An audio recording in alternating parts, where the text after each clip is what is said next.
చదివిన వాళ్ళు రాజన్నను మర్చిపోరు. రాజన్న అజరామరుడు. ఒక తరం ప్రభావితం చేసినటువంటి వారు. కాబట్టి పుస్తకం వచ్చిందంటే కనీసం 100 సంవత్సరాలు. నువ్వు నేను చదవకపోవచ్చు. రామాయణ మహాభారతాలు మనం చదువుతామని రాశారు వాళ్ళు. భారతం భాగవతం ఇతిహాసాలు మనం చదువుతామని రాశారా? మార్క్స్ పాశ్చాత్యం ఈ తరం చదువుతుందని అనుకున్నారా? వాళ్ళకు వచ్చినటువంటి ఆలోచనని కాగితాల మీద పెట్టారు. అప్పుడు తాటాకుల మీద పెట్టొచ్చి ఇప్పుడు కాగితాల మీద పెడుతున్నారు. వాటితో ఇన్స్పైర్ అయ్యే వాళ్ళకు చాలా మంది ఉంటారు, తరతరాలు ఉంటాయి.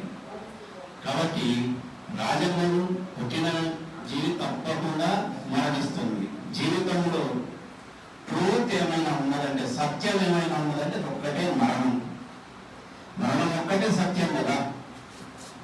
అందరూ మరణిస్తారు, కానీ జీవించే వాళ్ళు ఎవరు? అతి కొద్ది మందే జీవిస్తారు. దాంట్లో రాజన్న గారు ఒకరు. అందుకే ఆయన అందరిలాగా సంసారం చేశాడు, అందరిలాగా ఉద్యోగం చేశాడు, అందరిలాగా ఉద్యమం చేశాడు, కొందరిలాగా ఉద్యమం చేశాడు. అందరిలాగా కాదు, కొందరిలాగా ఉద్యమం చేశాడు. కానీ వారి సాహసం గొప్పది. కవిత్వం రాశారు, అనేక మంది కవులు ఉన్నారు. కానీ ముక్కు మీద కొట్టినట్టు కవిత్వం రాయడం అనేది రాజన్నకు ఉన్నటువంటి గొప్పతనం.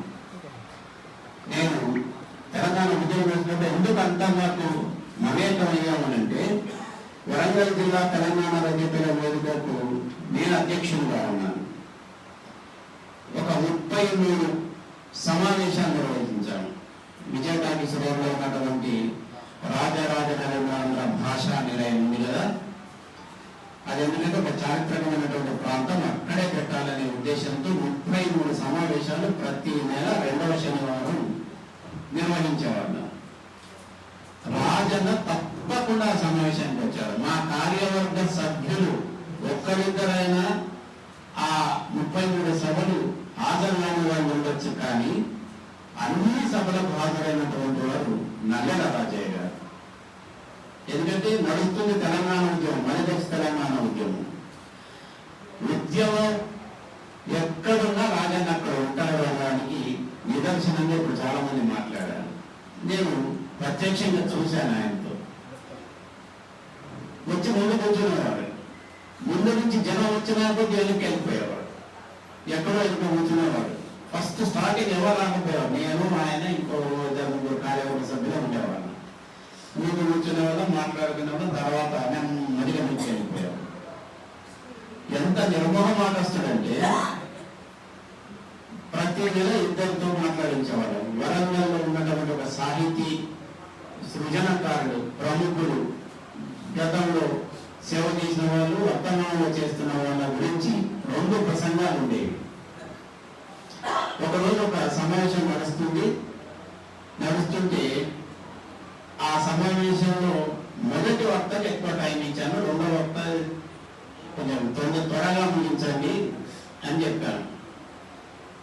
చెప్తే రాజన్న వెనక నుంచి లేచి, సార్ మీరు అట్లా అనొద్దు, మొదట ఆయనకి ఎంత టైం ఇచ్చారో ఈయనకు కూడా అంతే టైం ఇవ్వాలి.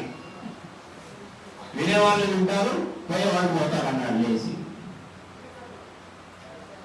ఓకే అన్నాను. ఒకసారి ఆయనకు కూడా అంతే టైం ఇచ్చాను.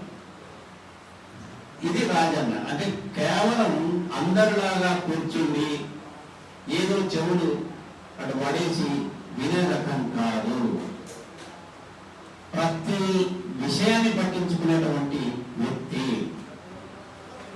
అందరిలో ప్రత్యేకంగా తన అభిప్రాయాన్ని నిర్మోహమాటంగా వినిపించేటువంటి వ్యక్తి రాజన్న. సదా సద్దాం అనేటువంటి ఒక పుస్తకం వచ్చింది జూలూరు జయశంకర్ సంపాదకత్వంలో. సద్దాం విడదీసినప్పుడు సద్దాం నియంతే కావచ్చు, కానీ ఆ నియంత్రణ విడదీసినటువంటి వాడు ప్రపంచ నియంత. ఆయన ఆ దేశానికి నియంత కావచ్చు, కానీ ఇక్కడ ఈయన విడదీయడానికి వచ్చినటువంటి వాడు ప్రపంచ నియంత. ఆ నియంత్రణను వ్యతిరేకిస్తూ ప్రపంచవ్యాప్తంగా కవిత్వం తెలుగు వాళ్ళమైనటువంటి మనం హైదరాబాద్ నుంచి జూలూరు గౌరీశంకర్ గారు తెలంగాణ రచయితల వేదిక నుంచి ఒక కవిత సంకలనం తీసుకొచ్చారు.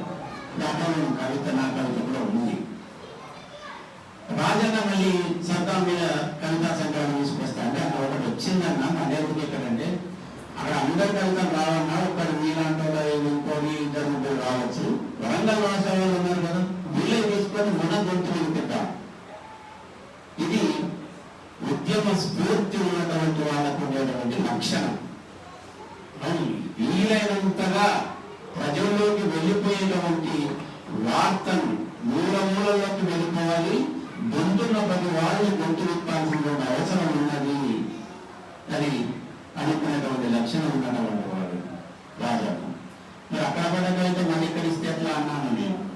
ఏం కాదు ఇచ్చేయన్నా, ఏదో అక్కడ చదువులు ఇక్కడ చదువుకుంటారు అన్నారు. ఆ పుస్తకం అందుబాటు లేని వాళ్ళు. బట్టి మామూలుగా కవికి ఏమనిపిస్తుంది, వాళ్ళ దగ్గర అచ్చయిందని ఇక్కడ ఎందుకు అనిపిస్తుంది. పైగా ఈ ఇట్లాంటి కవిత్వం ఆ దేశజాలు ఏం పెట్టుకున్నటువంటి వ్యక్తి రాజన్న. రెండవది సాయిబాబా మీద సంకలనం తీసుకొచ్చారు. నేను ఆర్ట్స్ అండ్ సైన్స్ కాలేజ్ ప్రిన్సిపాల్గా ఉన్నాను. అక్కడికి వచ్చారు. వచ్చి అన్నా నేను తలా ఇంత వసూలు చేసి పుస్తకం తీసుకురావాలనుకుంటున్నా, మీరు కూడా ఇవ్వాలి అన్నారు. సరే మొదటి టీ తాగిన తర్వాత ఆ పుస్తకం ఎంత ఇవ్వమన్నాను. అది నేను అడుక్కుంటానే, నువ్వు ఎంత ఇస్తావో నీ ఇస్తావని అన్నాడు. నువ్వు ఎంతో చెప్తే నేను ఇస్తాను అనేది ఆయన అమౌంట్ చెప్తాను, దానికంటే ఎక్కువ ఇచ్చాను నేను. అలా చాలా సంతోషం అన్నాడు. అంత రాజన్న నేను ఒక విషయం అడుగుతాను, ఏమనుకోవాలంటే అడుగు అన్నాడు. సంవత్సరం క్రితం అనవసరంగా ఆర్ట్స్ కాలేజీ బదనాం చేసే పని చేసిన నువ్వు. మీ వికలాంగుల కోసం నేను ఒక హాల్ ఇచ్చాను. ఆ హాలు బ్యానర్ పెట్టారు. రాత్రి ఆర్గనైజ్ వచ్చి బ్యానర్ పెట్టాడు. ఆ హాలు కాలిపోయింది. తెల్లవారితే మళ్ళీ సమావేశం. హాలు కాలిపోతే మొత్తం రాష్ట్రం అంతా మెసేజ్లే. ప్రిన్సిపాల్కి వస్తున్నాయి, యూనివర్సిటీ వస్తున్నాయి. ఎట్లా కాలిపోయింది ఎట్లా కాలిపోయింది. రాజన్ ఏం చేసిండు, ఒక్కడే బ్యానర్ పట్టుకొని ఆర్ట్స్ కాలేజ్ ఆడిపోయే ముందు నిలబడ్డాడు. ఎక్కడ ఎవరు లేరు. నాకు మా సెక్యూరిటీ గార్డ్స్ సార్ ఇట్లా ఎవరు ఇట్లా నిరసన వ్యక్తం చేస్తున్నారు రాజయ్య గారు అంటారు. ఆయన పిలిస్తే ప్రిన్సిపల్ ఆఫీసర్ కూర్చుంటాడు. దానికి నిజ నిర్ధారణ కమిటీ వేయాలి, ఎందుకు గాలిపో చెప్పాలి, ప్రజా ఆస్తులు కాలిపోయినాయి, ఎట్లా కాలిపోయినాయి చెప్పాలి. దాన్ని కట్టిన వాళ్ళు ఎవరు ఆయన తెలుసు, అవన్నీ తెలుసు ఆయనకి.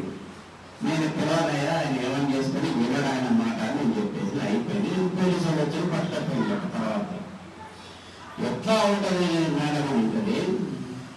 నా భయం ఏంటంటే ఈయన దాని బట్టి లేకుంటే ఎవరికి ఇవ్వనివాడు. అటు ఆడుతూనే ఉన్నది, ఈ క్లాసుల మీద ఏమో మీటింగ్ నడుస్తున్నాయి. మీరు ఇస్తేనేమో పై అధికారి ఎందుకు ఇచ్చినామంటారు. వీళ్ళు పోయి అడుగుతారో ఆయన అన్ని నన్నేడిగా ఇస్తున్నారా, ఆయన ఇస్తామంటారు. ఇట్లాగే అవకాశాలు పోయే వీలుంది అనే ఉద్దేశంతో నేను బాధపడ్డానన్నా. నేను చేసిన చర్యకు అది ఇచ్చింది వికలాంగులకే కదా, మీరే పట్టుకొని వచ్చారు కదా అన్న. సంవత్సరం తర్వాత అడుగుతున్నాం అన్న, ఇన్నిసార్లు మనం కలిసినాం, ఎప్పుడు మీరు అడగలేదు. నా తప్పే అన్నది. తప్పును ఒప్పుకోవడం అనేటువంటిది ఎట్లాంటి పరిపూర్ణమైనటువంటి వ్యక్తిత్వం ఉన్న వాళ్ళు ఒప్పుకుంటారో ఆలోచించండి. తన దేశం తక్కువ ఒప్పుకున్నాడు, అది రాశాడు కూడా. మా షష్టి బుద్ధి సంచికలో రాశాడు. రాస్తూ ఈ మాట కూడా రాశాడు ఆయన. నేను ఇస్తామా రాజన్న రాసినటువంటి చివరి వ్యాసం అదే. ఫిబ్రవరిలో నాకు ఇచ్చారు. ఫిబ్రవరి 15-16 రాజన్న కాలం చేశారు. అది మీ పుస్తకం ఇస్తామా, నేను కేవలం మర్చిపోయాను. విద్యార్థులకు చెప్తే వచ్చి మర్చిపోయినాను ఇవ్వాలి. అట్లాంటిది రాజన్న. అందుకే ఉద్యోగం అందరూ చేస్తారు. ప్రభుత్వ సంస్థలో ఉన్న వాళ్ళని ఎవరికొవరికి భయపడక తప్పదు. ఎందుకంటే వెనక కుటుంబం ఉంటుంది, ముందు ఫ్యూచర్ ఉంటుంది, కెరీరిజం ఉంటుంది, మా భవిష్యత్తు మాకు ఉండాలని ఉంటుంది. ఇవన్నీ ఏమీ లేని వాడు రాజన్న. ఆ 33 సభలు చేసుకున్నప్పుడు ప్రతిసారి అన్నా నువ్వు రాజరాజేంద్ర భాష లేవని ఇన్విటేషన్ రేపు ఏ వేయాలంటే పాల్గొట్టు స్వామివారి నిలయం అని వేయమంటారు. వాళ్ళు ఏలో వాళ్ళు ఇక్కడ సమదర్పంటే ఈజీగా ఉంటుంది. కానీ ఆయనే ఒక అట్ట మీద రాసి రోజు తీసుకొచ్చాడు పెట్టేవాడు. పాల్కొట్టి సోమనాథుడు నిలయం. పాల్కొట్టి సోమనాథుడు తెలంగాణ కవి. తెలంగాణ సాంఘిక విప్లవ మొట్టమొదటి తెలుగులో మొట్టమొదటి సాంఘిక విప్లవ కవి. కనుక ఆయన పేరు ఉండాలి, ఆంధ్రుల పేరు ఉండొద్దు అనేవాడు. అదే ఇక్కడ ఆయన పేరు ఉండదు. ఈ నాలుగు పార్టీలు ఉన్నారు కదా, వాళ్ళు రేపటి నుంచి ఎవ్వరికి ముందు పెట్టుకున్నామన్నా మీరు భయపడతారు అని అనేవాడు. ఇట్లాంటి సాహసం ఒక ప్రభుత్వ ఉద్యోగి చేయరు, ముఖ్యంగా టీచర్ చేయరు. ఎవరో ఒకరిద్దరు లాంటి వాళ్ళు చేస్తే చేయవచ్చు. రాజన్న లాంటి వాళ్ళు ఆ ఒక్కరిద్దరిలో మిగులుతారు. అంటే అనేక విషయాలు రాజన్న గురించి చెప్పచ్చు. ఉద్యమ కాలంలో ఆయన అందరూ చెప్పారు. స్కూటర్కే బ్యానర్ కట్టుకోండి. జయశంకర్ కూడలి అని పెట్టాడు కదా, తెలంగాణ చౌరస్తా అని పెట్టాడు. అక్కడ ఆయన సాహసం ఒక్కడే, అక్కడ కూడా ఒక్కడే, మైక్ ఒక్కడే, టూ వీలర్ ఒకటే. ఆ రోజు జిల్లా పత్రికలు కూడా మీరు ఆయన ఉద్యోగం చేసినప్పుడు వికలాంగులు కూడా తెలంగాణ ఉద్యమానికి సపోర్ట్ చేస్తారని మొదటి పేజీలో వేశారు, జిల్లా పేజీలలో. అది రాజన్న ఫోటో బండి మీద మోతుంటే వేసినటువంటి ఆ కాలంలో ఉన్నాయి. కాబట్టి చరిత్రలో నిలబడినటువంటి వ్యక్తి అమ్మ పిల్లలు చెప్తున్నా, మేడం చెప్తున్నా, నిలబడలేనిటువంటి చస్తాం, అందరం చేస్తాం. కానీ ఇట్లా చెప్పుకునే వాళ్ళు ఎంతమంది ఉంటారు? ఇది ఎవరికి తగిలిస్తుందో తెలియదు, ఏ చరిత్ర నిర్మాణానికి దోహదం చేస్తుందో తెలియదు. చరిత్ర చాలా గొప్పది.